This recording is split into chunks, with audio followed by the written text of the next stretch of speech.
Right, is that one recording? Yes. I feel like we're out of the loop. We are. It's been a while. It's Christmas. Yeah, Christmas. Christmas is bad for things like this. Well, literally, when we were talking, we were like, oh, Charlotte, we probably better get an episode out soon, actually. have we missed a week? I think we actually, if we were going with the Christmas holiday. It was our Christmas holiday. Yeah. If we were going with the actual pattern, I think we have technically, in theory, missed a week, but I'm not really. I think we're fine. I think we're fine. Have you got any New Year's resolutions, Charlotte? I did just say one, didn't I, in the kitchen, and I've dropped it already. It obviously wasn't that important that I've remembered it after 30 seconds. Do you want to know what mine is? I do want to know what yours is.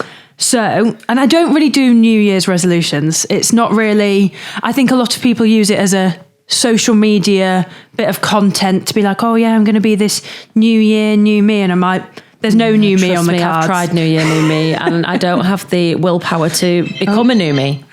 Oh, sorry. Sorry, guys. Sorry, I should have put that phone on silent. Yeah, there's no new year, new me on the cards. But one thing I'm doing, and I don't know whether it feels a bit kind of, I don't know, modern, a bit woke to talk about, emotionally drained. But I'm going to try not to do anything which is going to be either financially, emotionally or mentally draining. And the reason I say that is because half the conversations we have, you've just cut out half your life. Yeah, that's nothing. Stop doing stuff for free. You could have to stop farming. Just stop doing everything. I think the reason, we actually should probably have a full-on episode about this, but I think I've found that I've been saying yes to so much, it's at the expense of life. Now, farming already takes up pretty much every waking moment and a lot of supposedly sleeping moments of your life. And I think... Sleepless moments. Yes, that's a problem. And I think actually all the other stuff that we do, I'm so proud of what we do. I do think hopefully we've made 0.1% of a difference in some things, but actually at what point does saying yes to everything come at a cost to life? Well, I think you've got to decide where you want to be. Yeah. And it's funny, a couple of years ago at LAMA, which shout out LAMA, we're going to be there. I mean, I don't know what date the day after this episode goes out, actually. Yes. So anyway, we'll be at LAMA tomorrow. Be at LAMA tomorrow. Come and find us. I will be at the CF Moto stand at 11:30 with Cami. Also Victoria Atkins. Victoria Atkins, my idol, the coolest person ever. I need to apologise to Cami. Go on. It's just reminded me. I got a random message over Christmas that just said, what did he say? It wasn't, in the last episode, I'd said that we were talking about microphones. Yes. And I asked Cami what he used, and he said he used the same as Mr. Beast. He didn't use the same as Mr. Beast at all. He used the same as Joe Rogan. Oh, Mr. Beast. Now these are two very, very Mr. Beast does silly things with the Mr. Beast who I had to look up on YouTube, and now I keep getting notifications that Mr. Beast has just posted a new video, and I'm like, oh, for goodness sake. So I apologise to Cami wholeheartedly for making anybody at all think that he has paid any attention to Mr. Beast in his life. He's not a 12-year-old boy. Oh, that's so funny. But yeah, we'll be at LAMA. Yes, and I will be on the Kirby Tyres stand at 2 p.m. on that Wednesday. And then we're also doing a panel discussion with Farmers Guardian at 12:30, I want to say. And that's with, I think, Harriet Cowan. Cowan, isn't it? Cowan, yep. From Clarkson's farm. So that would be nice. It'd be nice to meet her, actually. She seems like quite a good lass. Yeah, absolutely. She also has a YouTube channel. Oh, does she? Yeah, I've watched it. It's all right. It's good. It's just farming crack. So it's easy to watch. Yeah, what people want to watch. That's ideal. What were we saying about LAMA? Oh, a couple of years ago at LAMA. Oh, hold on. Not losing something financially, emotionally, mentally. So, sorry, that was really round about the houses, wasn't it? That's not like you, Charlotte. There was a meeting that I was sat in, and somebody had said to me, what do you want out of all this? It was about social media and working online and things like that, and doing panel discussions and talks and all this stuff that we do, podcasts and all this. What do you want out of it all? And I went, who knows? I haven't got a clue. Yeah. And he was like, what do you want to be seen as? And I was like, I don't know. Yes. I'm not a business. Yes. I don't have a goal. I don't have set goals for things. I'm just kind of winging it because it's fun. Yes. And I think that's probably one of my New Year's resolutions, if I had one, which I've already started doing. I'm not going to kill myself because I'm not selling anything. Yes. Yes. I'm not selling myself. Yes. And unfortunately, you do see plenty of people who are selling themselves and Selling the nipples. sold out. But no, I'm joking. I'm not. Is this our problem, wearing hoodies up to No. Do you know what someone once said about me on YouTube? Hold on. If you aren't watching this, I've got, to be fair, actually, I it's a like bloody that warm neck. hoodie. But it go like it's. You won't be able to hear me because my hashtag face is in Ridgeline. this If you now. want to use our discount codes, so Rebecca 15 and Charlotte 15. There's actually a 65% off sale on Ridgeline at the minute. Did you know that? Is there? I'm not like push it. I'm just saying. But 65% is It quite a lot. exists. Oh, so I better take that off. You look like an my Eskimo. face. You do look like an Eskimo. Yeah, some people are selling out, aren't they? But well, actually, we are going to be touching on social media in the second part of this, and talking about people going offline. Going offline is now fashionable. It is. I think, the end of last year, I've started creating less YouTube content. I've not just been putting content out for content's sake. Yeah. I know that sounds silly. I've stopped looking towards, like the next step.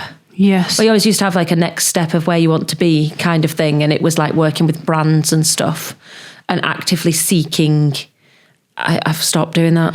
Well, also, I think It's not natural, it ain't happening. and that's exactly it. Having a farm as fallback's the wrong word. The farm is the core. The farm If is the farm, the content. The farm the farm is everything. I know. And actually, the plans, the future proofing, etc., sit on the farm, and anything else within social media is almost, well, it's a side shoot. And yes, we make some money from it, but it's not. I'll tell you what, the hours that you put in, the money does not equate to the hours. No, I wouldn't want to work out the hourly rate of social media and when you put it, because the other thing is, and going back to my New Year's resolution, bringing it back around to me, sorry. Well done. But going back to the Today it was supposed to be about me. But going back to the New Year's resolution, that's actually one of the things financially, if you're being reimbursed for the event that you do or the content that you create, that's great because it feels less draining because you know that there's a financial return which helps other things in life. But if there isn't a financial return and there's loads of hours going into something and you can't see a return, now it's not all about money, but there's not many other people who open their laptops or open their emails or open their phones at a cost to themselves. And I think, as I said, I think it's a whole nother conversation that farmers do stuff for free across the board, whether it's out clearing snow at the moment, fallen trees, doing all the wildfires that we had.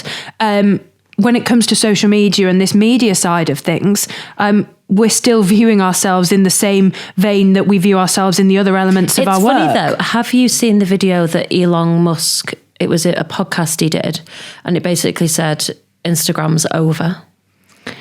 Really? I'll send it you. It's very interesting. Basically, people have had enough of the bullshit, of the perfect. And that's why they're just not asked anymore. Well, shall we, we're going to talk about going offline in the second part of this episode. So let's revisit. I could have segued then, but I'm too early. I was always too early. Oh no, but it was so good. It was so close, It was yet so far. Good. Well, let's get into this episode then. The first thing we're going to be talking about is the recently published animal welfare strategy. That sounds very broad and wishy-washy. We'll be delving into it. And I think puppy farming and hunting. Well, this is exactly it. There's some pretty controversial things on there. As I said, second part, we'll be talking about going offline. But before we fully get into the episode, should we just quickly talk?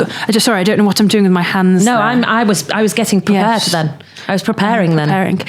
We just wanted to touch on RABI and their winter fuel grant, Charlotte. Yes, I got sent it the other day. I am a massive supporter of RABI. I have been in receipt of one of their grants. Is that the right?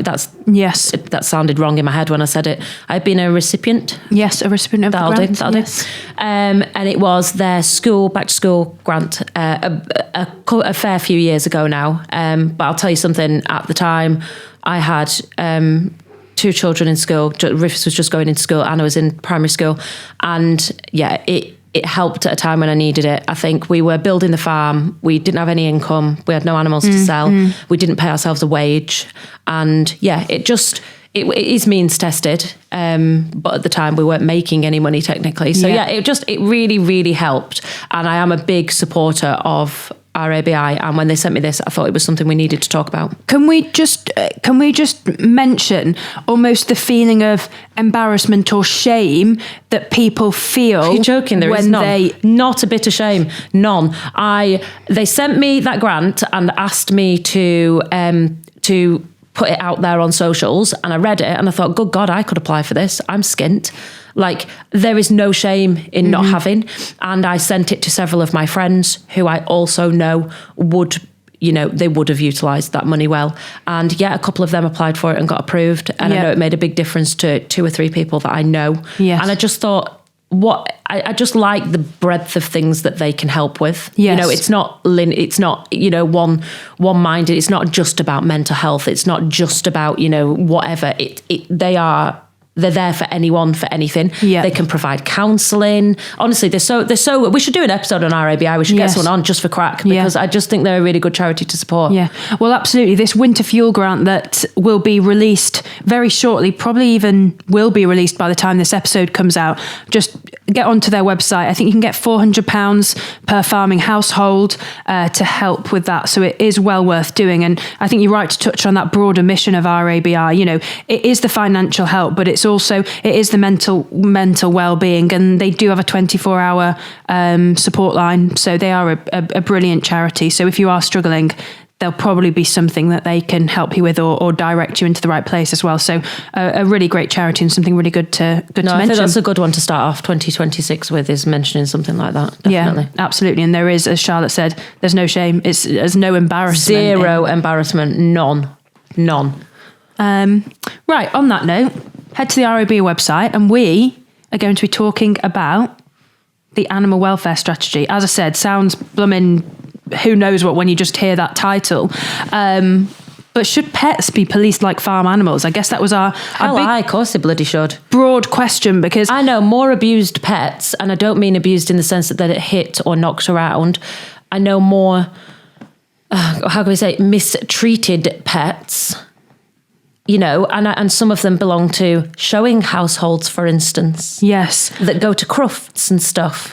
Well, I'm sorry. It's a really interesting topic for me. I think pets are under-policed. I really do. There are people that are abusing animals without probably knowing it. They're not fulfilling the needs of an animal. And yeah, just because I think people very often put human emotions onto their animals and think just because the dog's got a nice warm sofa to curl up on, that's the right thing to do. Well, actually, your dog's, 3 pounds overweight. Yes. And it's a chihuahua. No, well, I took Ralph to the vet. So if Ralphie fat? If you don't know him, he's a Jack Russell, and he is a big, strong Jack Russell he's a big ratter, isn't he? Anyway, so I took him for his jabs, so obviously they're annual.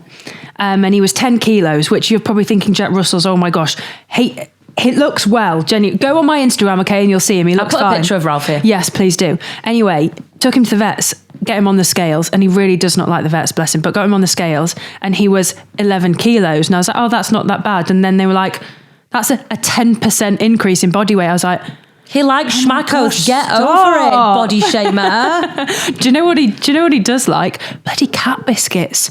He keeps going to eat the cat biscuits. I've got a lot of milk. That's why they're fat. Yeah, that will have that impact. Yeah, they love it. But anyway, I'm completely with you. But going off on a slight tangent. One thing that I read in the strategy, which I thought was very interesting, is how animals are often very much part of domestic abuse situations, in that animals are weaponized for the abusive person. Same as children. Really interesting, isn't it? Yeah, same as children. If you go, and do you know what? You do see some posts on some of the likes of these Facebook groups, which we've talked about before, with people saying, I want to leave an abusive relationship, but what do I do about my sheep? And I think it's funny. I have nowhere to keep the horses. Yeah, and I think it's I don't know, sorry, that was just off topic, but I thought quite an interesting thing that this strategy has drawn up. But I think one thing we should say is we're never ever going to cover the depth of the strategy in, well, half an hour. We probably haven't even got half an hour now, we've babbled on. But we're 15 minutes in. Sorry, everyone. You've got 45. Well, you've got less than half an hour to talk about this topic if you want to be. Yeah. Unless you want a 2-hour podcast, which is fine with me. So this strategy covers farm animals, pets, wild animals as well. So that, to me, is a lot of things to cover in one strategy. Because so what I gained from it on a really basic level, because you'll know, I did read it. It's an interesting read. It is. I can't believe. So basically, they've got no puppy farming. Okay, completely agree. Good. We're with that. A closed season on hare hunting. Now, I thought hare coursing was illegal. Now, so this is it. I think there's quite a lot of things that people would read, and I don't think it goes into like we have hares. I mean, I hate to tell anyone, we have hares. We're not the open fens. You can't just gain access to our fields to hunt them. I thought hare coursing was illegal. So hare coursing is illegal. What they're saying is a closed season on shooting hares. Now, who shoots hares? Well, I had this conversation with my dad. We have loads of hares. Now what damage do they cause? Well, not really. Obviously, they're going to chew a few crops, aren't they? But not to the extent where you would want to control them. I know. I can't. I've never heard of anyone controlling hares. We have. I think back in the day, farmers' hare shoots were a thing. But it's not a thing. I'm sorry, it just feels like the government yet again trying to say that farmers are all bastards and that they're going around killing everything. And we're going I've never heard of anyone controlling hares in my life. No. I could be wrong. Someone write, email, do whatever, send a text. I just went, what? Why is that even in the same thing as puppy farming and such a controversial topic as hunting? Well, why is that even there? I don't know one farmer who shoots hares on their land. I don't know one farmer who does it. We certainly don't. And we're obviously arable. We're more lowland. We're flatter than you. Like they're not as abundant as... No, we have a really nice population. We do have some problems with hare coursers, but not like in other parts of the country at all. I wonder if people control the hare population to stop hare coursers going on their land. Well, it is interesting, and I do think that... See, if all your crops are being damaged with 4x4s, what do? You cut the problem out with the core, which is the hares. I wonder if that's why. I think sometimes some of these policies feel like they're targeting farmers when there's a step back in the crime sphere. Yeah, the gypsies that are all coming out with the bloody hounds. Well, I'm not even sorry about saying it. We live in Appleby, for God's sake. We all know what the crack is. Well, and I think the problem here is hare coursing. Sorry, I'm about to get arrested again. Where is that people who... Perhaps, and often they find that a lot of the vehicles involved in... So if you don't know... stolen. If you don't know what hare coursing is, basically it's some... I'm going to be honest, some slightly questionable people with some pretty... immoral characteristics. Yes. And a nice accent. Some lurcher type dogs who will chase and kill. You're being very broad on this. And basically, they drive into fields. Sometimes from the northeast. Pretty much, they're looking for hares. Responsible for 90% of plant theft in the UK. Listen, we've just had our wagon nicked, right? And do you know what they did? I mean, you couldn't even make it up, like the actual generalisation of these people. They rammed a tarmac machine in the back of it. I can't. How can they defend themselves when this is what happens? So you've nicked a bright yellow wagon, a cattle wagon, and rammed a tarmac machine in the back of it. And then it was found at a livery yard somewhere over the northeast. I mean, sorry, we've just ticked several boxes of truth there. But you're exactly right. What we're trying to say is that often people involved in hare coursing are involved in other elements of organised crime, and actually have the police got a role to crack down on things, you know, before it even gets to the hares themselves, you know, all the nicking vehicles, etc. And I think rural crime teams are doing a really good job, and they have been ramping up their presence in several counties. I know they've been doing a lot with media as well. A couple of the YouTubers have had the rural crime teams around. Amanda and Karen, they're from our rural Cumbria rural crime unit. They're absolutely brilliant, and they are doing a good job. And they're actually, I like their online presence, because it's become slightly naughtier over the years. It's not necessarily like straight back policemen anymore. Yes. It's more like oh, by the way, you dropped this while you were running away. If you fancy calling into the police station to pick it up. That's the comedy that I enjoy that out of them. Yes, yeah. I think actually I've seen, trail hunting is part of the strategy. Strategy. So that is, they're going to consult early 2026, they've said, to ban trail hunting. Now, I have been hunting pre-ban and post-ban. I have personally seen a change in the practice as opposed to hunting foxes and their scent. You hunt a scent which is artificially laid. By a person. Now, there is an argument that some hunts have used trail hunting, which is not killing anything, but they've used that as a smoke screen to say, oh, well, the hounds accidentally got on the scent of a fox.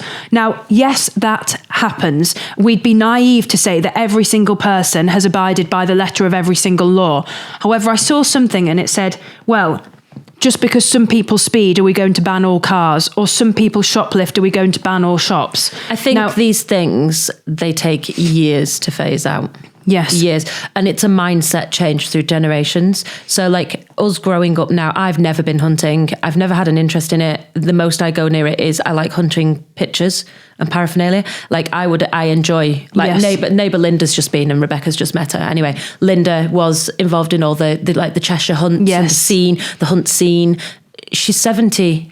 Yes, it was a different generation. It's a different thing altogether. Yeah. Now, when we're growing up, we understand that it isn't as acceptable now, which is fine. But I think the whole thing is just exacerbated with this huge divide between basically like Labour and Conservative. Yeah. Essentially, it's divide and conquer. Can I say one thing on the hunting thing as well?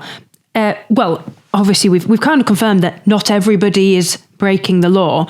It feels like, as with a lot of things at the moment, the wider attack on the rural community. And one of the things which people in power at the moment seem to forget about hunts is that, one, they provide a lot of employment in the local area, but two, and this is a really important one for livestock farmers, hunts have provided and do still provide, but obviously the fewer hunts there are, the further away from farms, hunts have provided a fallen stock service. So if you had a sheep which died... I didn't realise this. Well, if you had a sheep which died or a beast or whatever... You'd ring the hunt and they'd take it. And they'd come and take it and it would be fed to the hounds, obviously as long as it didn't have medicines in its system or anything like that.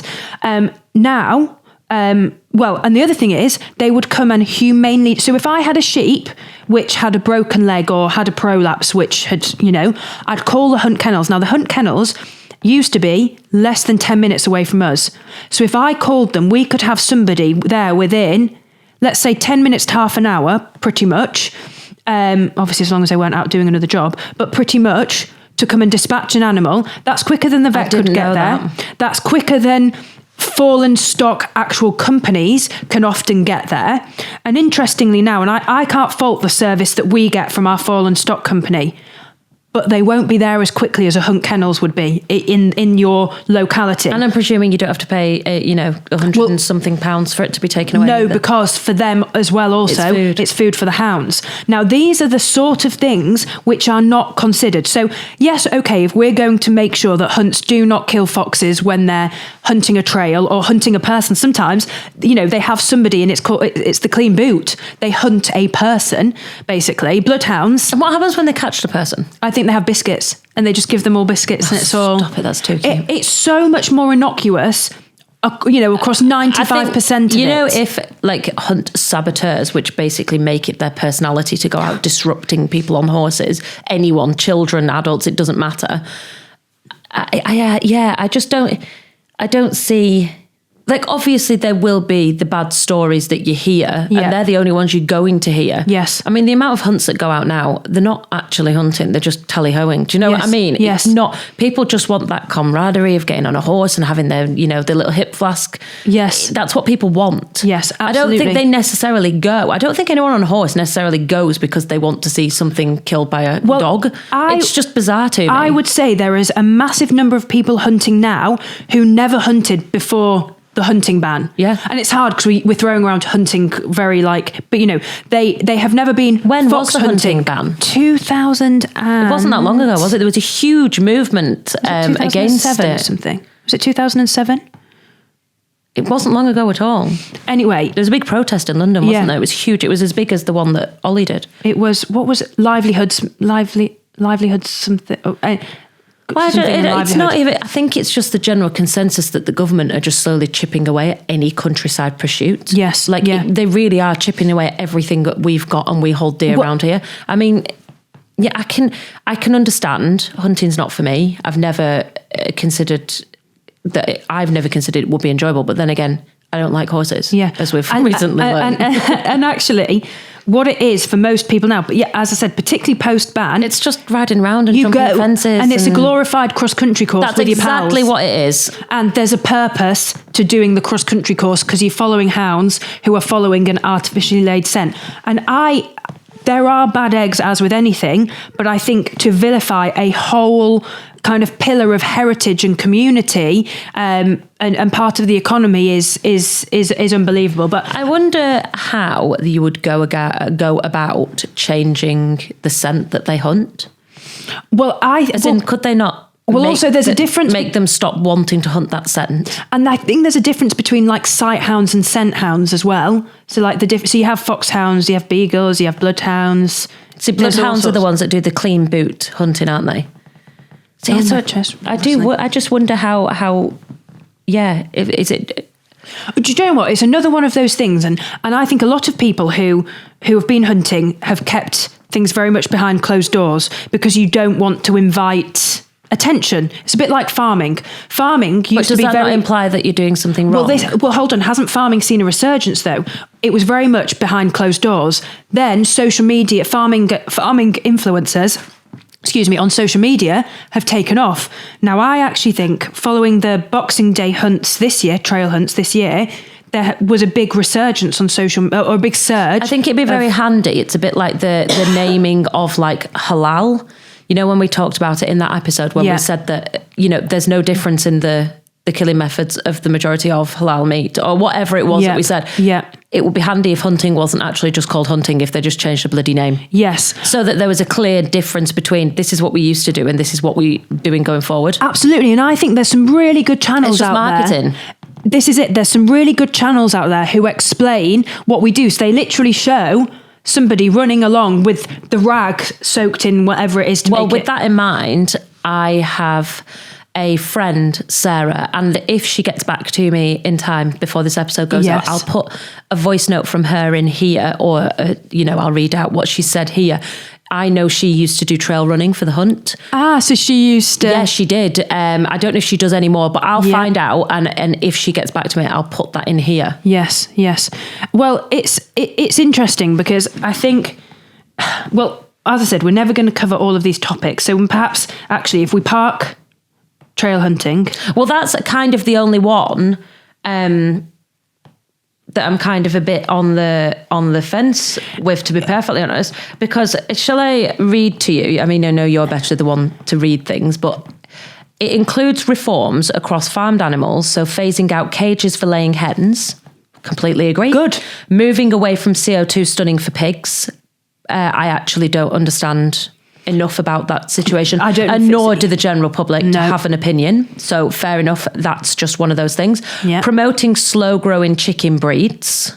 Now that is an interesting one. Well, because birds from, it's something like 20 something days, isn't it? It's an obscenely short amount of time. Well, this is a really interesting thing when it comes to public perception, isn't it? A lot of people, they wouldn't eat beef or lamb, but we'll eat chicken because it's better. It's scarily not better. The thing though about, if an animal grows quicker to put it bluntly, if it gets quicker to its slaughter weight, the impact that it's had on the environment, if it hasn't eaten as much food and it hasn't emitted as much, CO2, methane or whatever. The commercially raised chickens are typically slaughtered at a very young age, normally 5 to 9 weeks. That's exactly it. I can completely, don't get me wrong, it'll probably decimate an industry, but I can completely understand why that's a bad thing.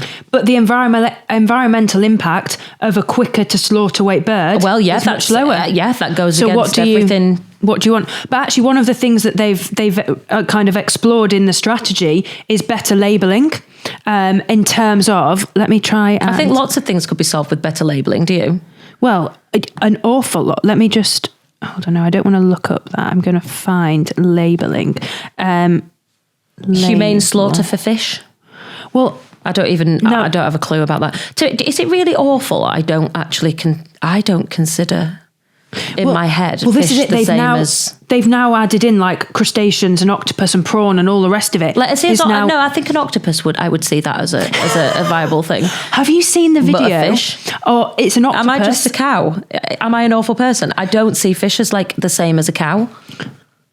I don't think I do. Have you seen the video though of the octopus? Are we the problem? But somebody puts a jar in this octopus tank and got a couple of crabs in, and it opens the jar with its suckers, goes in, picks out the crab and eats them. Octopuses are on a level with pigs then. But I'll actually read directly from the strategy on food labelling. Most consumers care about how their food is produced. However, we recognise that the current lack of consistency in food labelling makes it difficult for consumers to understand the animal welfare standards their food was produced to and make informed purchasing decisions. Now, I think that's quite interesting because I would say on something like eggs, it's very blatant that you have barn eggs, cage eggs, free range, organic. I think they're fairly well labelled, but does that mean that consumers understand what all of those levels mean? Perhaps not. No, it's a bit like the organic thing, isn't it? People haven't got a clue what organic means. No. They just think it's better. Yeah. The other thing is, though, particularly, like, say if you farm sheep, for example, it's not a case of necessarily they're always indoors or they're always outdoors. Like, our sheep come in for lambing time because we lamb imminently. We'll probably have had a lamb by the time this episode goes out. Mm-hmm. So therefore, our sheep are a mix of inside and outside over lambing time, but then turned out all the rest of the year pretty much. So it's very, I would say, is it harder to standardise production standards when it comes to livestock? Because what I'm trying to say is in a poultry shed, you can control the conditions, whether you're in Cornwall or Scotland. You can make the shed the same temperature, etc. We've always kind of said that, dairy has had a shafting from the government. For the better or for the worse, you make your own minds up about that. Poultry has, anything housed, pigs definitely have. I think beef and like sheep, they're much harder to do any kind of regulation with, because how do you when they're technically free for 6 months of the year? Well, you farm your sheep differently to how we farm ours. Yeah, pretty much because of because of what you look at out here, hills versus a lowland farm. Yeah, it's completely different. So I think we've got to be very careful in that. In terms of the way some of the other... I think it's just that context that's needed behind everything, isn't it? And I don't think the general public or the government necessarily have the correct information to go forward with these things. And it's the same with absolutely everything that they do. They've got a board of supposed farmers, and like Roy would say, one of them's a fruit farmer from Kent and the other one's a dairy farmer from Scotland. Yeah. How can they make decisions on arable farming in Warwickshire, for instance? Absolutely. It doesn't make any sense. No. Well, when we talk about the kind of production standards, we're viewed as having very high standards. Well, according to this, it seems to make out that we're shit. Well, one thing that has been brought up, and we had a comment on our Wilson and Ashley podcast community on Facebook, should you wish to join.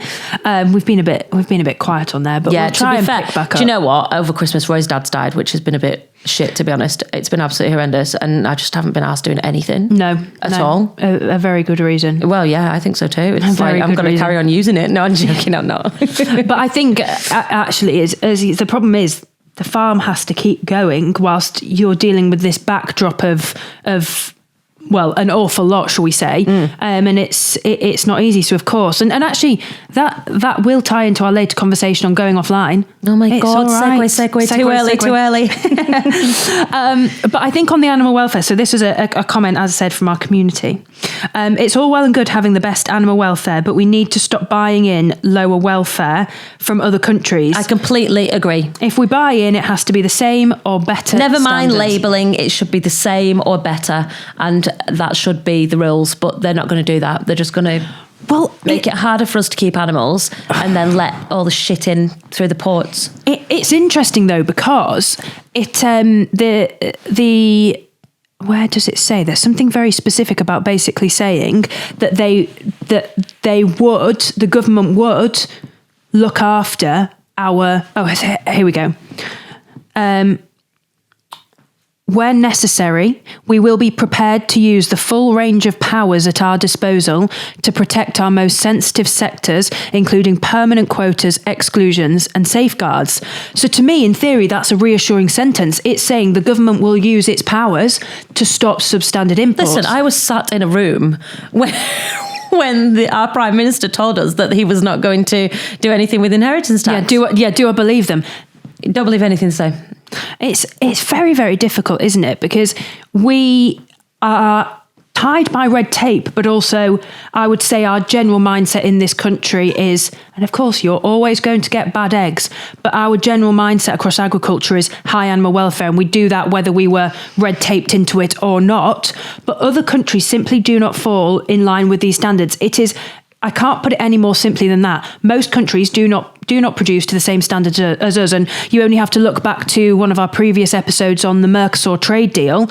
And actually, if you haven't listened to it, you should. But the Irish Farmers Journal and the Irish Farmers Association did an investigation into antibiotic use and getting hold of antibiotics, etc., in Brazil, and I would say it was pretty alarming. But if food from these countries is coming in, we simply cannot trace it. We cannot verify how it's been produced like we can in this country. And the government absolutely has to weigh in on this and be stronger. But I don't see a government which because why would you protect farmers? Is going to be strong. One thing, we're just picking out some things that obviously the strategy is things I do agree with. Better dog breeding practices. Well, this is a really interesting one, isn't it? Because backyard breeders and puppy farms are a thing. They are a massive thing. Never mind that though. People breeding pissing pugs and flat nose, that and the other, bulldogs with breathing difficulties. And you ask a vet about it, it's absolutely horrendous. Every time a dog gets excited, it passes out because it can't get enough oxygen. And then they have to do surgery on their throat and nose and nasal passageways. How did this become fashion? It's horrendous. It's cruelty, isn't it? It's cruelty. But then to some extent... I have enough with Roy snoring, never mind a dog. To some extent, are we guilty of that? We selectively breed in farming. Yeah, look at tech, or a Beltex or something. Yeah, you're right.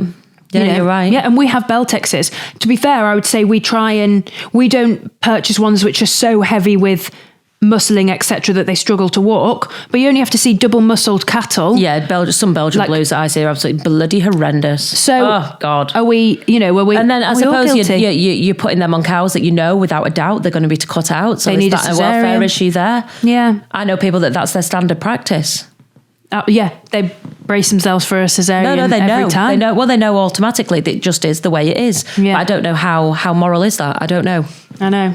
It is interesting. The bit I don't understand about this whole thing, it's the way these issues, which I agree with some and I don't agree with others, they've been lumped together. And you're just a bit like, how do they fit together? Yeah. I don't understand. Because also, actually, we know that farming livestock is highly regulated. Farming puppies farming is not. So actually...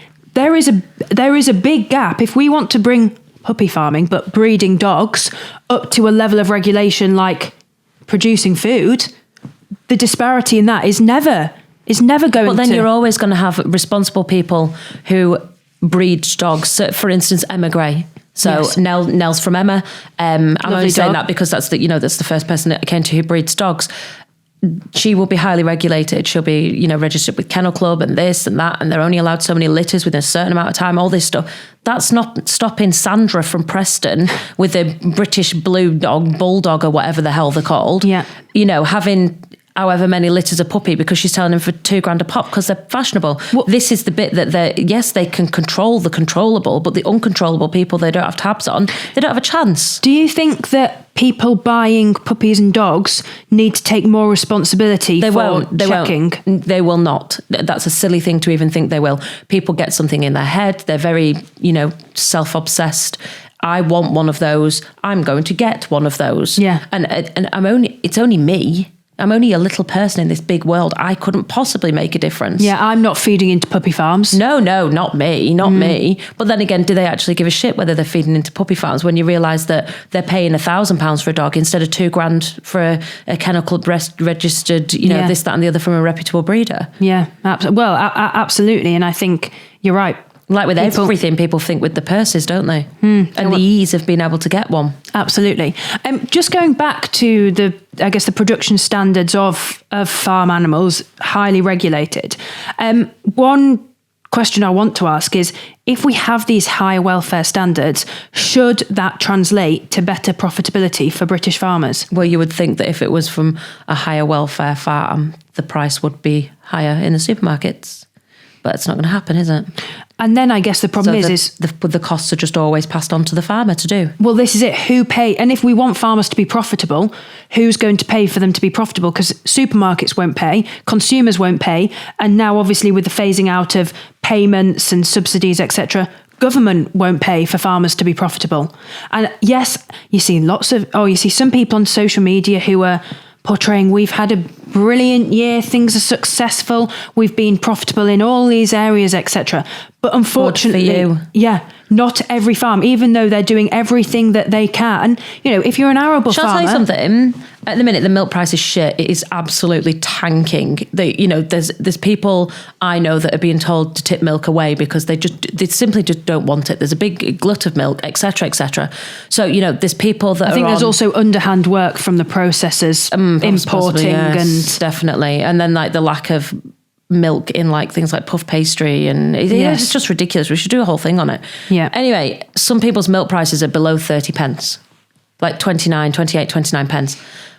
Ours is very high, and it has stayed high. In fact, it's gone up. Yeah. Ours is high anyway because jerseys are a niche product. They give less milk than a traditional dairy cow. And they're also assholes to work with.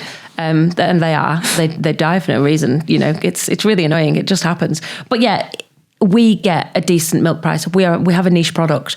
At no point have I gone on social media knowing that other people are suffering and that having a really crap time and gone, well, our milk price is great. Look at my new Defender. Do you know what I mean? Yeah. I haven't got a new Defender. I've got a shitty 320 BMW, which she's old. For a long time. She's got a potentially bad head on it, whatever that means, and I keep needing to put oil in. I mean, we're going for it. It's a lifestyle. It's a choice. But do you know what I mean? We're all right. The amount of bills we've got makes us slightly less happy about it, but we're doing good.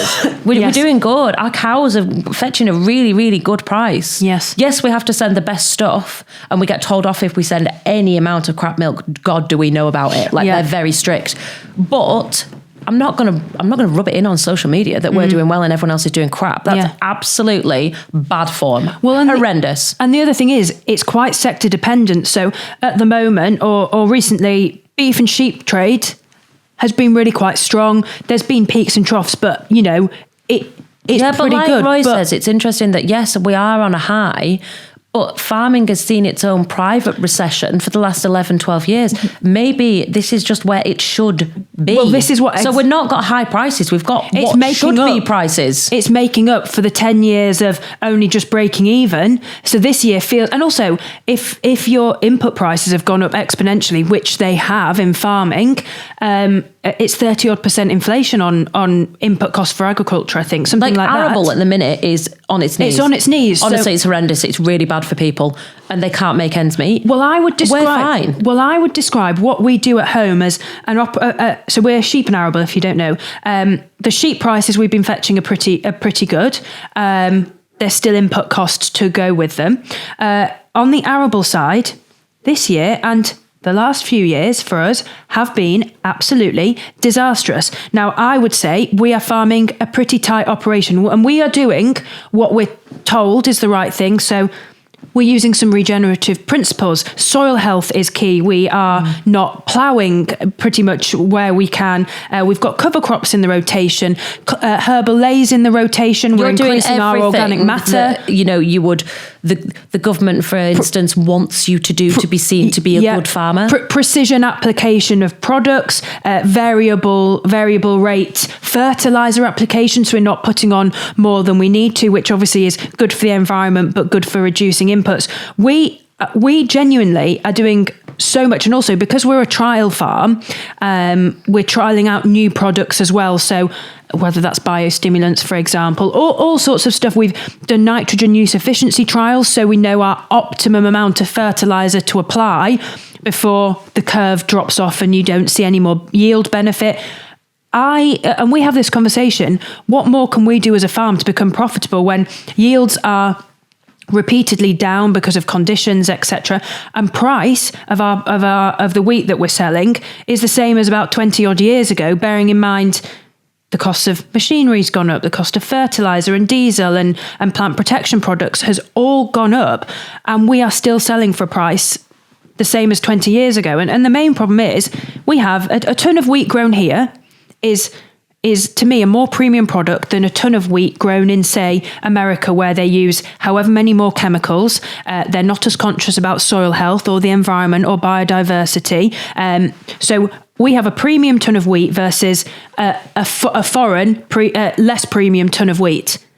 We have to sell to that global market, and doesn't matter if ours is premium, because I'll go and get it from somewhere that isn't premium, including I'm on a rant now, including British companies or companies who process in this country are importing substandard wheat, putting it into your bread and your biscuits. That's not labelled, is it? See, that's the interesting thing to think about. We often, when we talk about meat and stuff and people buying British, for instance, we're looking at the tiny, tiny proportion of people that walk into a shop and buy a piece of meat. We're not looking at the catering industry, the MOD, the hospitals, the schools, all of these huge industries that are utilising meat that they buy in bulk and tiny pence margins. Tiny pence margins. Like they have literally got pence on their margins. Yeah. And if it's cheaper from abroad, they really don't care. They really don't care. They're just going to buy it. This is one thing, just sorry, on that topic of public procurement. Our public sector food procurement policies also have the potential to drive more positive animal welfare outcomes. We will explore such opportunities as we develop our policy, including the potential to strengthen the animal welfare provisions within the, and this is capitals, government buying standards for food and catering services. So does that mean that they are going to look more at buying high welfare produce to bring into prisons, the NHS? Well, good, because you have to lead from the front. The majority of it is. And yeah, I was just about to say, you're a big buyer of food for those sectors, so you need to be acting, not just talking, acting, practice what you preach.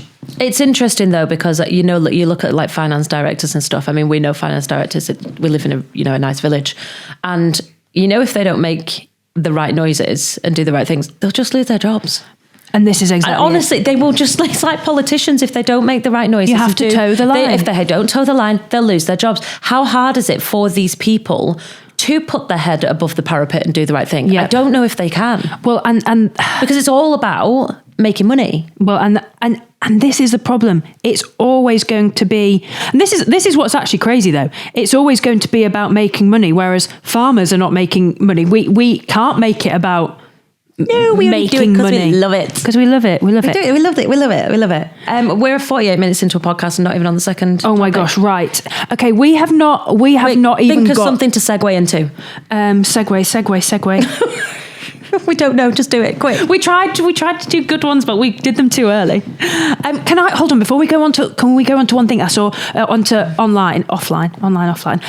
I saw an interesting comment about electric collars because they're going to ban electric dog collars. Well, I follow a very interesting man. If you're ever on the fence about whether or not you utilising electric collars is a bad thing or a good thing, there's a man called Jamie Penrith. He is on Twitter, and he is an advocate for using electric collars in safely retraining dogs with like kill instincts and things. So for instance, if your dog's like a deer killer, and it wants to chase deer and kill it, he can successfully retrain your dog. But that's his primary use is electric collars. Now, I don't disagree with them. Well, I really don't. I'm sorry. I can't think that they are that bad. And actually... Now, until you watch the videos of a man putting them on himself. because they are hilarious. Well, men have a low pain tolerance. I mean, they're soft, aren't they? They're soft. Sorry, men. But I think actually, perhaps sometimes the use for electric collars in that retraining situation is because of irresponsible dog ownership to start with. Exactly, and it's either that or your dog gets put down. So what's it want, death or electric collar? Well, one comment which I saw, which I haven't given too much thought to or fully looked into, but they said, if we ban electric dog collars, what happens to your fenceless grazing collars? Exactly. What about electric fences in general? Are they cruel? Yes. Well, it's interesting because if you don't know what these fenceless collars are, basically you'll have cattle out on a hill and it's not suitable to put a physical fence around them, or perhaps the fence is changing. I have one for the dogs. I have a GPS one for the dogs. I've never used it. I don't think my dogs are amenable to any form of training, to be honest. But yeah, as soon as they get near the boundary, it gives a vibration. I think it does a noise first or something. Yeah, then a vibration, and then when they go to the boundary, they get a shock. Now, in dogs, I suspect, is that going to be banned? Does that fall under it? But in cattle, what about cattle in that sometimes these cattle, for example, are being used as conservation grazers. So they are only allowed to graze a specific area of the hill because they're leaving some other bit for a habitat or whatever it is. So whether you agree with that or not, that's another story. But it is to keep them grazing in a specific place. I mean, what about the electric shockers in my robots to get the cows to go out when they finish milking? Well, and this is, and I think there's a wire that hangs down the robot and it touches the cow's backs. It's got like a little chunk of metal on the bottom of it. And when the cows have finished milking, they're quite comfortable and they're just quite happy standing there. They'll waste 10 minutes standing there. So basically the little shocker shocks the back. And if they've stood there for like longer than 5 minutes, and then it sends them on their way out. Yes. I mean, are they going to ban them? Yes. And I think this is exactly it. A lot of these things are, you know, in theory, they're almost box ticking of, we care about all this animal welfare stuff. But have you tried telling a Jersey to get out of the robot? Translating this stuff to on the ground, particularly in the farming world, and it's not a cruelty thing. It's not farmers being cruel. There's practicalities of managing big animals often. But anyway. Maybe. Right, we will be back in just a minute. We're going to ask if you've ever considered going offline. And make sure you do stay tuned right until the end of the episode. We have an exciting announcement.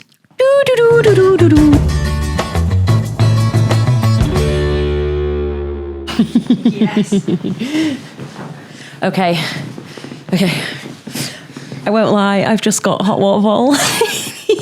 It's so cold. It is kind of chilly. I've just got my little knickknacks on this heater. You won't be. I hope that's not in shot. If it is, and you've got a heater in shot, I'm really sorry. It's chilly. It is cold. The trailer. Well, also it has been bloody cold up. Well, it's been cold everywhere, hasn't it? But what did you say it got down to? -10 up here. -10, which is crazy. We sorry, just sending Snapchats to people. It's like, what are you doing? And like, we did have this conversation. I said it on my story the other day. This is going to be a long episode. We're really sorry. Oh my God, sorry. We're just going for it. Bollocks to it. Look, we're catching up. Yeah, we are. We're catching up. And there's a lot of people glorifying cold weather and cute snow pics and walks in the frost. Did I send you this at one point when we were deciding what the episode was going to be? And I was just like, can we literally slate everyone that's posted a nice snow picture online? I literally, it's hell on earth as a farmer. Miserable. I'm not like, as in 3 o'clock in the morning, 4 o'clock in the morning, coming out to defrost the robots because they stopped working because the water supply going into them froze. Like, honestly, it has been, the poo hoover wouldn't work because the poo was like a slush puppy and it couldn't suck it up. Like, honestly, the whole thing was murderous. It was awful. It was miserable. You know, we've had calves die. We've had 2 calves die over the cold weather. I think potentially underlying like pneumonia kind of issues, but it's just knocked him on the head. Yeah. It's been terrible. It has. Anyway, we're getting a little bit toasty in here now. With my hot water bottle. Yeah. I have a hot water bottle. Well, I basically have 2 because I have an actual hot water bottle. And then, I'm not going to lie, don't hate me, don't come for me, but I have the dog in bed too, and I don't care. Yeah, I do one even worse. I've got just an electric blanket that I just whap on 9 for 12 hours. Roy wakes up and he's like, "Good grief, it's hot in here," and I'm like, "Oh, it's so good." Do I need an electric blanket? I think you need one. I bet Amazon. I bet it'll come tomorrow if I order it now. Oh, don't! It's the most glorious thing. Is Henry here? Yeah. Oh my God, I love it. Do you think... Just do it when he's away and hide it. Well, I wanted to get one. And, Sorry, that explains like absolutely no context whatsoever. I wanted to get one and he was like, you're not having one. I was like, I'll just buy a single one then. Anyway, I never did. I didn't. But fuck it. I'm not being funny. He's away loads of like... Yeah, he's never bloody here. Army-ish. Yeah. You know, he doesn't... I bet they've got electric blankets and he's not telling you. Henry's mum bought us some hand warmers for Christmas, rechargeable. They are unreal. Are they I actually have to turn them. Pocket? Yes, I actually have to turn them off the hottest setting because it's so hot. They're amazing. Oh, I am that person who literally will put heated seats on max, air at your face on boiling hot. Roy's like, I feel sick. You need to open the window. Yeah, I hate and I'm that like, fake this air. Is so good. This is so good. Breathe it in. Breathe it in. Right. Okay. Let's get back into it, Charlotte. We have been all around the houses. Gone offline? Now this is one. Well, I'll show. Can't afford to go offline. Well, and actually, that's one thing we'll talk about. I'll play the video that we first saw. Yes. Just turn my. So let's hope it. I think social media has become less social. Do not hold out. The platforms. Rural broadband poverty. Have deprioritized the content from normal people. And I actually surveyed a lot of people, and they were telling me that what they really felt repelled by was the kind of chaos that was happening in their feeds. They were competing against news headlines, professionalized influencer content, and now AI-generated text and images and video. Do you think we'll get to a kind of posting zero world where people like you and I just are not posting anymore? I think so. I mean, I think it's coming sooner than we expect, just because there's no incentive. Like, why share your thoughts like that? Why post your selfies or post your breakfast?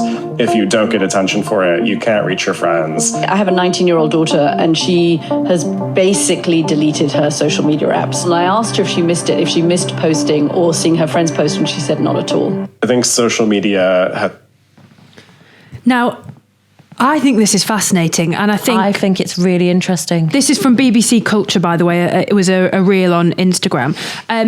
I think there has to be a delineation between people who are posting, pictures of their children or their breakfast. Although posting pictures of your children, that thing that do you think you can find it about, the fraud, the identity fraud? Do you remember you sent me that?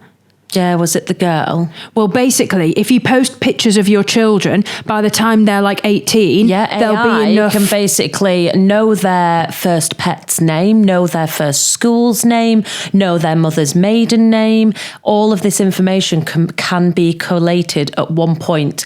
And basically, there is no privacy anymore. Your children do not have privacy. Yep. And they don't. No. They don't. Because, people, and like... Well, I've even done it, with the children in the past.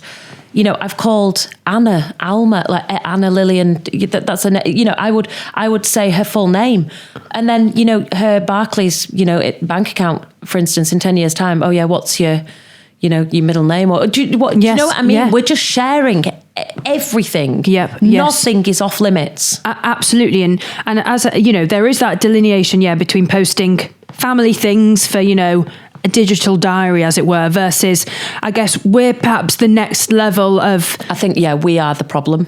Posting our... Actually. No, I don't think we are the problem. I think I am the problem. And then...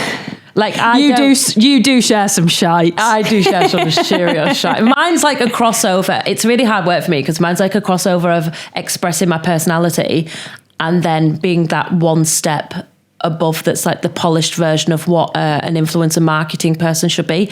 I'm somewhere like torn between the two, and I find it really difficult. Well, we're not professional branded content, but we are showing everyday lives. It's a weird line to tread, but then... And it's an accidental thing as well. Like, none of this is on purpose. We're not reaching to be influencers. It's really very bizarre. The thing which I think of, though, is if you are a business and you use social media for sales, then where do you sit when this next generation of 18-year-olds... They're not bothered. ...are not going to consume your content on social media, therefore they won't come and eat at your restaurant? Or will we go back to a much more traditional word of mouth? Is that how it should be? Is that we all say, God, I wish I could go back to the 90s, go back to the 80s, you know, when we were younger and you went out. I mean, I posted something yesterday, I think it was on Instagram, where it was basically saying, right, we're going back to the 90s now, kids.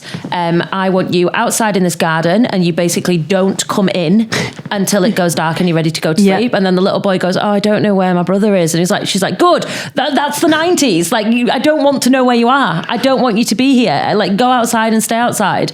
You know, when the street lights come on, come home. This is what I grew up like. And I wonder whether I always yearn for that, like, nostalgic kind of simpler way of life, should we say.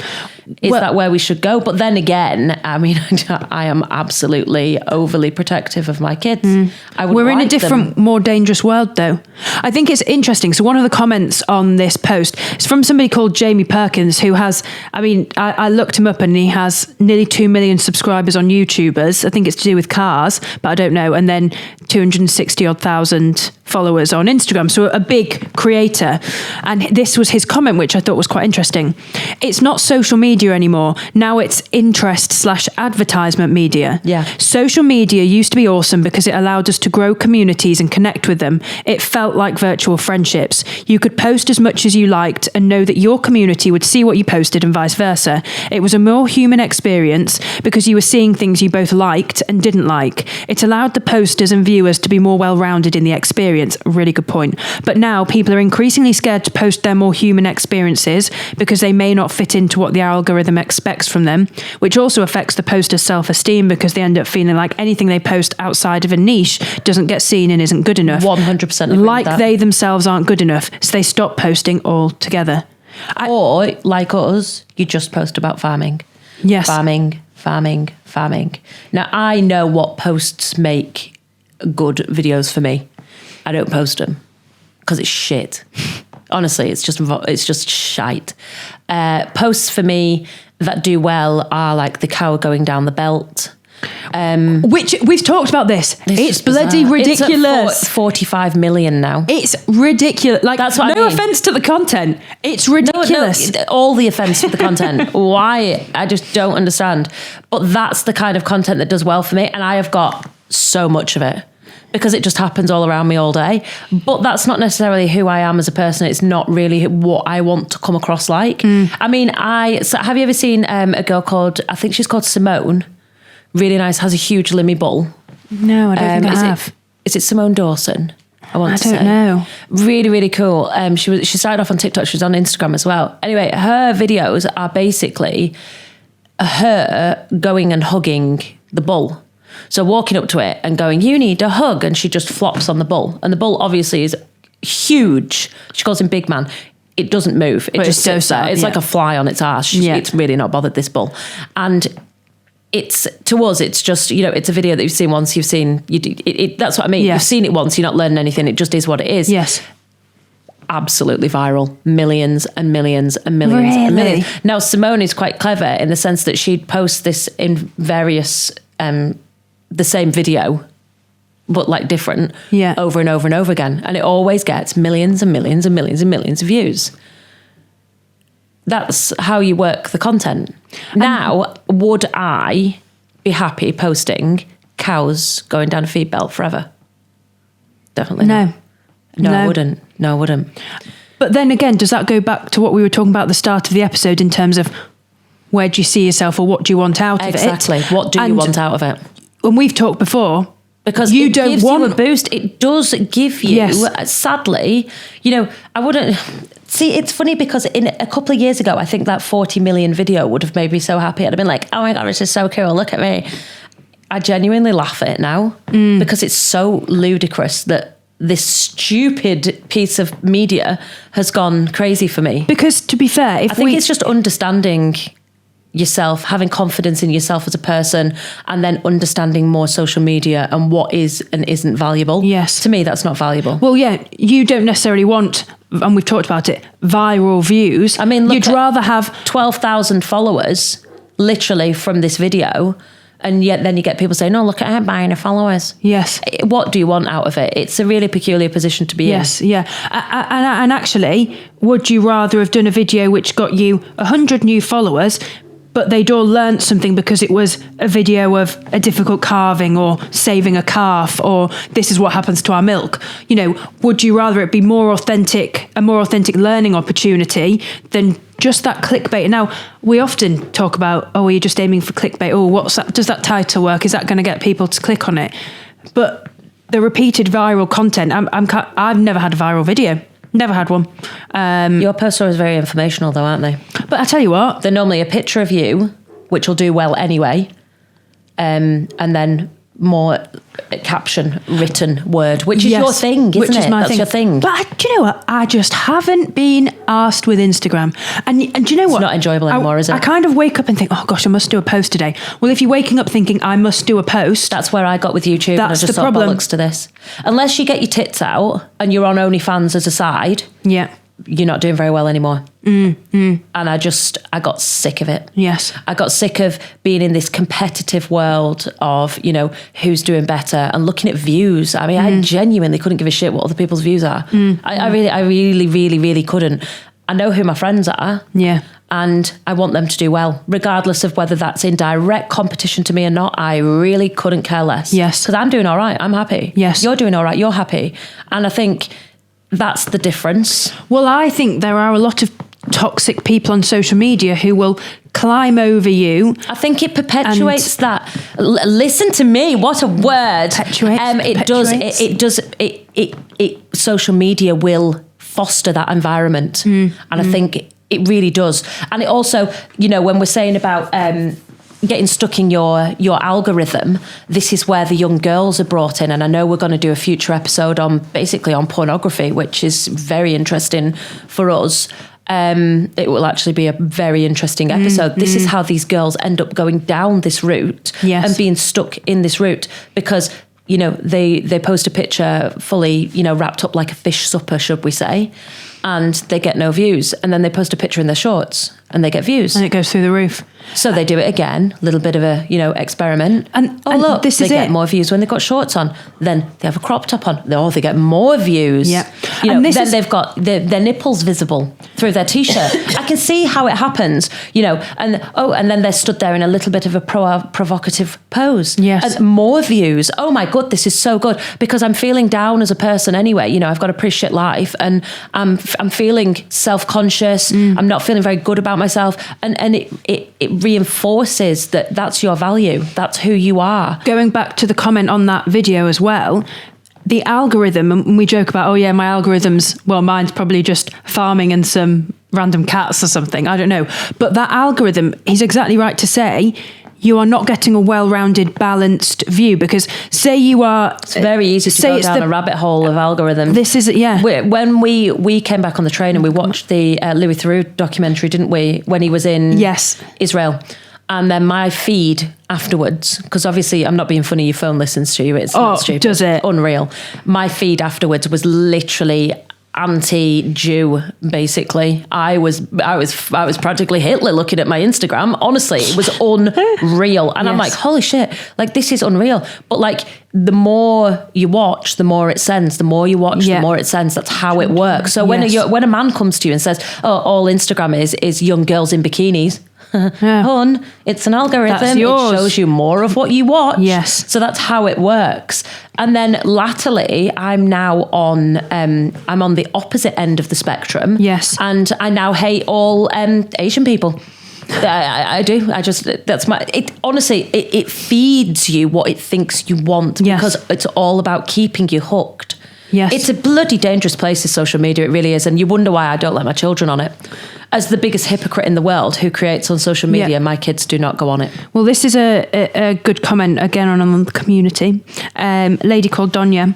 I take time off from social media over Christmas and New Year with the mindset that it's family time and most followers will be having family time too, so a break won't hurt.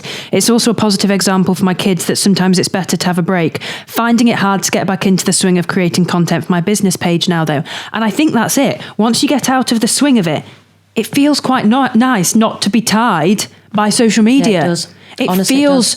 It feels like this release of, you know, because we'll get back, you know, and other people running their own businesses, etc. It's not a 9 till 5. So you finish your job at whatever time. You don't finish at 5 and you get back at whatever time. And by the time you've cooked tea or done some washing or whatever, then you think, oh shit, I haven't done a post. Honestly, then you have to sit down and try and create a post. If it doesn't feel good, stop doing it. I mean that. If you're not enjoying the creation of what you are creating, just stop. Just stop. It comes through. People see. It doesn't make, this social media is not who you are. So we were going to go into this on a future episode, weren't we, which is actually quite a biggie. How do I tell half this story without it sounded absolutely horrendous? I was arrested. She's actually not joking. No, I'm not joking. It wasn't me. Basically, I'll put it that it wasn't me. Everything's fine. Everything's clear. This was, I think, was it 3 years ago in May? Yeah. It was a long time ago. Anyway.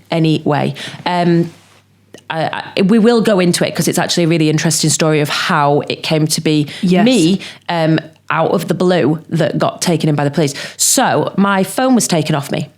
And this is the reason why I'm telling you this. So my phone was removed from my persons, and was actually, that was the reason for my arrest. Yes. Was to remove the phone from me.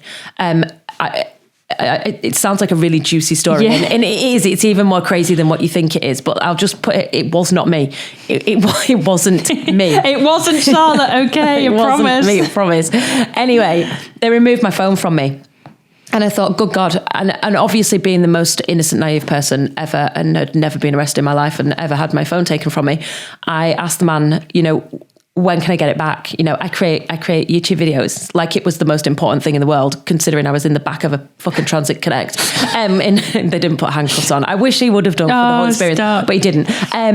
And he said, we'll be as quick as we can. And I'm thinking, do they need a few days? What's the crack? No, it was months. So I ended up being without a mobile telephone for, I think it was a fortnight. I was without one completely.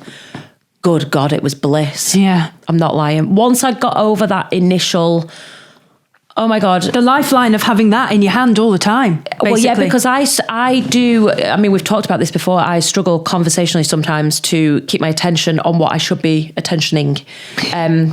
It's a thing.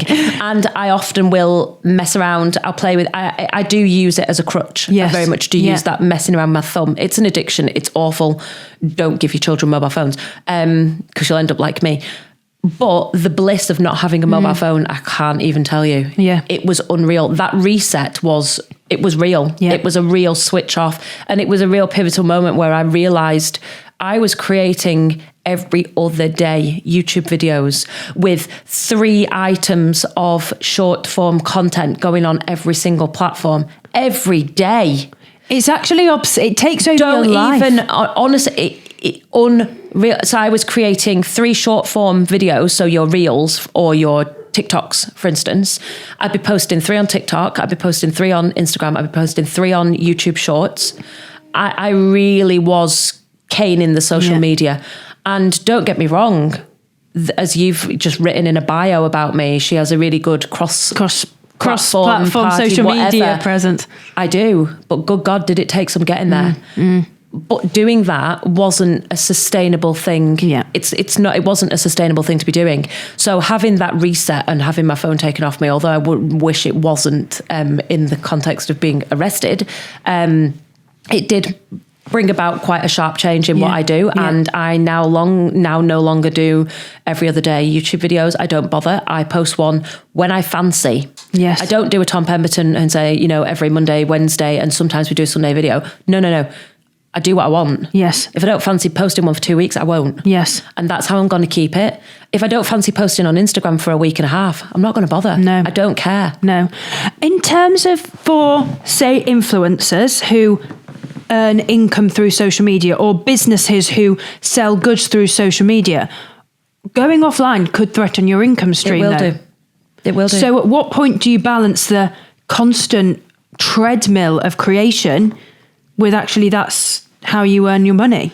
It'd be very interesting going forward because businesses, social media is not necessarily their core income.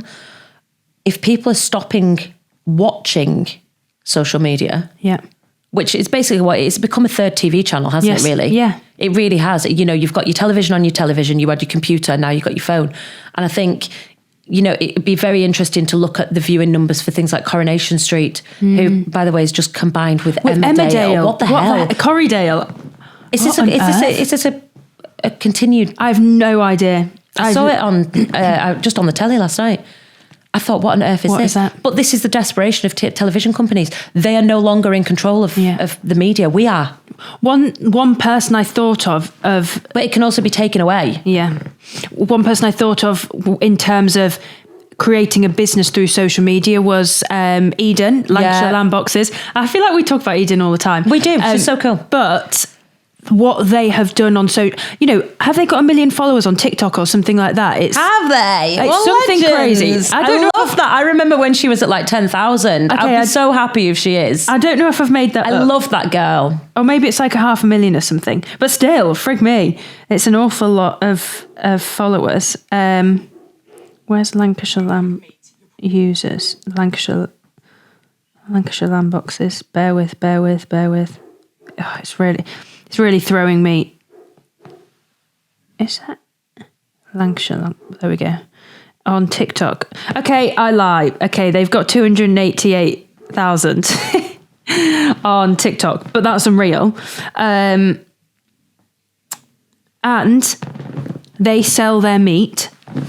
I know they have a website, but social media has been absolutely massive for them to build there.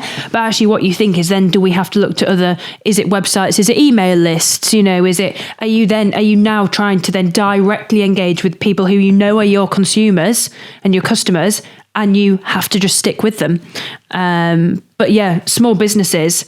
See, if you look here, Coronation Street, which is a huge production with a production company, a studio, actors. They only get 3 and 4 million views per episode. Holy shit. That's crazy, isn't it? Well, considering when you just equate it to me getting 40 million on a video, and I have no production company. I am just me on my own. Media has changed. It really has. It's very interesting. And I don't watch TV anymore. One thing so is it going to be the case that for social media, if I don't watch TV anymore, are the next generation not going to watch their phones anymore? Yeah. Like all of this can be taken away. Yeah, absolutely. In terms of, I just want to touch on the idea that social media is good for knowledge transfer and education. Now, there's a farmer to farmer knowledge transfer, 100%. We are learning from other farmers on social media. Yeah. However, importantly, there's also the farmer to consumer knowledge transfer. We talked about animal welfare at the start of this episode. We can show exactly what we're doing for animal welfare with a quick reel on Instagram, and that could reach tens of thousands, millions of people. I always said on TikTok, in the days when I was really caning out that content, you can't argue with the truth. And if I show you, I don't mean just say, this is what happens, because someone can say, no, that doesn't happen. If I show you something happening live, people can't dispute as much. Yeah. And I think reaching people was a lot easier. It's a lot easier reaching them with something sexy, like something going wrong. Yes. Fire. Yeah. Ollie used to say a naked woman fires, or what else? A crash. Yes. So true. And this is so exactly true. It. People are easily pleased in a second, aren't they? I'm easily pleased, though. That's the thing. I am like the consumer of this media, and I am easily pleased. We haven't really talked about the mental health impact of going offline, but we might just park that for now. What about the mental health impact of staying online where there's a community? Now, yes, we've talked about the fact that has the sense of community being lost. No, there's still very much places in the virtual world where people find community. Like even a very, very small example, at the moment we've talked about the cold weather. There's a real sense of community and solidarity with farmers who are clearing roads. Yorkshire weather updates? North Yorkshire weather updates. Oh my God, it's brilliant. Crazy. What a page. It's not even about weather updates. No, it's not anymore. It's anything. It's Sam Short spotting. That's what it is. I've noticed That's so funny. Oh my God, it spotted Sam Short on the way to the auction. And I'm like, what the hell's this got to do with weather? Isn't it? And they'll take a picture of a car. Yes. And I'm like, this is really weird. Yeah. That's so funny. No, it is. It's branched into a lot more than North Yorkshire weather, a lot more than just North Yorkshire or do you know weather, what? I feel the sense of community when I go on a page. So Facebook pages Facebook groups, very, very niche ones. So I used to be a member of, well, still am a member, but of Needle Felting UK. Yeah. And that is a group of, I'm going to say, slightly more, not withdrawn. I mean, what's the word when you're not a loner? Not like segregated? No, sort of like personality types. When you're like an outrageous person or like flamboyant versus introvert. introvert. Yeah. How did we get so long to go? It's because I'm not one. Like they're more introverted kind of people, I would say. They're into their crafts. They're slightly quieter. Yes. There is a real sense of community on that page. Really? Honestly, there really is. There's people that post every day, and you see people supporting other people. Someone will post, a needle felted dog that they've done, and everyone will jump on. This is amazing. So proud of you. This is so good. Maybe try using this technique. It's a really interesting, different little subsection of Facebook society. Yes. Yeah. And then like ladies that lamb. Yes. That's, I suppose, is a society. Mostly supportive. Of people that don't know what they're doing. Sometimes quite heavily aggressive, actually, and bitchy, but... It's absolute comedy. We get so much joy out of watching it happen, don't we? The amount of people on there who need to read the animal welfare strategy. I know. God do they. How do I stitch up a lamb? You don't. Has anyone else performed major surgery before on their own without a vet and any other setting? No. Go to a vet. Honestly, when that woman had literally like a lamb dying, bleeding, lead open in a bathtub, and there was blood everywhere, and she was like, "Oh my God, what would you do with this? Call a vet." Probably call a vet or shoot it. Actually, there's two quite obvious options, and weirdly, it seems like you're not following either. Can we start a side group from ladies that lamb? Like a side hustle kind of viewing group where we all just like send things in and talk about it. Yeah. I mean, we've got Twitter ones. Surely we can have a Facebook one. Surely. Because it's comedy gold. Well, it's slightly dangerous comedy gold, but it's comedy gold. I mean, thank God all the vegans and things don't go on these pages, because good grief, they'd get some mileage out of it, wouldn't they? Well, this is exactly it. There's people who perhaps should not be owning animals, and they are the bad eggs. The majority are good eggs, but there's bad eggs in every single sector. They're not doing it maliciously. They're doing it out of naivety. So they really are. Yeah, and that is the worrying thing. And because looking after a farm animal, livestock, requires more knowledge and more facilities, etc., than a dog or a cat. Now, I'm not saying they don't require looking after, because they do, but... Well, they're not as stupid as farm animals, I don't think. They're definitely not as stupid as sheep. Oh, let's not get started on that. Oh, my God. Right, well, I don't want to look at what time we're at on this episode. 1 hour, 26 minutes, 34 seconds. Right, slight... I'll probably trim you down. I'll trim you down to 1 hour 15, I'm going to say. Okay, well, before we go, though, very quickly, we have our exciting announcement. We have partnered with BKT and Kirby Tyres as our headline sponsor for our next series.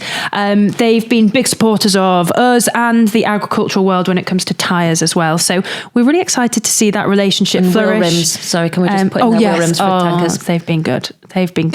But we will be working with them for the next series, and really great company to work with. Do you know what? I actually like that that's organic. I mean, I like not like do the whole silly thing. Like you've been a speaker for them for a couple of years at LAMA. Yeah. You've hosted their panel discussions. Yes. I've made content and climbed all over the tyres that they do not climb on, that kind of thing. It hasn't been, well, I think when we set out with the podcast. It's not unnatural, is it? Yeah. We never really wanted to be the people that kind of sell out to just get money from somebody wherever it came from. Exactly. Yeah, and I just found, I found the whole subject a bit like I find the social media subject really, really difficult to comprehend, that you were asking somebody for something. Absolutely. I really did. It took some coming to terms with it, but actually being someone that you really know and like, I suppose it makes a difference, doesn't it? Absolutely. Well, as always, if you enjoyed our episode, if you learned something, if you had a laugh, please do leave us a review. If you have friends who you think would like to listen to us, then drop them a link to our episodes. And And that's it. See you next time when we've got a giant tyre behind us. Oh my gosh, stop. We need to get that sorted. No, I think we're thinking, I mean, people can join in on this. We're thinking a tyre table. Yeah, we're wondering, can we get a tyre table in here? I'm thinking like a tyre on its side with the table with the table on top. Ooh, are you an engineer, Charlotte? I know an architect. I know some though. Right, love you'll you be getting time. a call. See you next time. Bye.